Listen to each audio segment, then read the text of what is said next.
Déjà, pour la Coupe du Monde, il y a une saison pour chaque joueur respectif à terminer. Ensuite, il y a une préparation à faire, une préparation de 3 semaines pratiquement, qui permet de se préparer pour être aligné tous les 4 jours. Donc on n'en est pas là pour l'instant.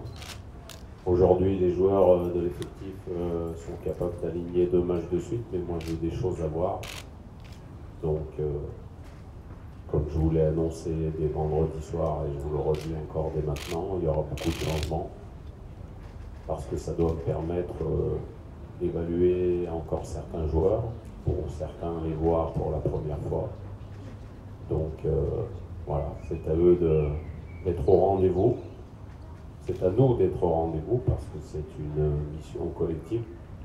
On ne se détache pas, par exemple, d'une contre-performance d'un joueur demain. Non, il fait partie de l'effectif. C'est moi qui l'ai sélectionné, donc j'assume les sélections des joueurs et puis c'est à eux d'être performants demain soir.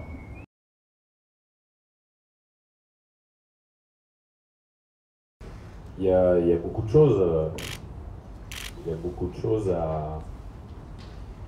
où il faudra être beaucoup plus performant pour une compétition comme la Coupe du Monde, qui plus est contre l'Espagne, le Portugal et l'Iran.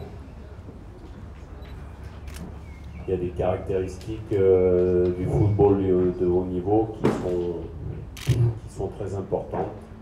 Ne pas, lorsqu'on a récupéré le ballon, ne pas le perdre assez rapidement.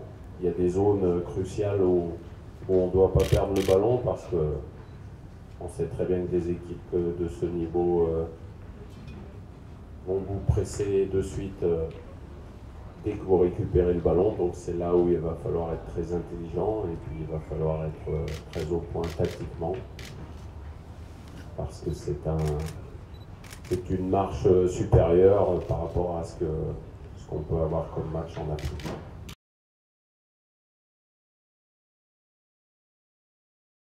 Progrès à faire pour lorsqu'il y a un match contre la Serbie, vous savez, c'est une équipe de haut niveau, c'est des attaquants de haut niveau et ça va beaucoup plus vite. Maintenant, je vais vous faire part d'une confidence. Vous pourriez me nommer des noms de latéral gauche. Je ne suis pas sûr que dans l'équilibre. Il y en a certains qui sont bien meilleurs que lui techniquement, mais qui, dans le duel, ne seront pas à la hauteur pour jouer à ce niveau.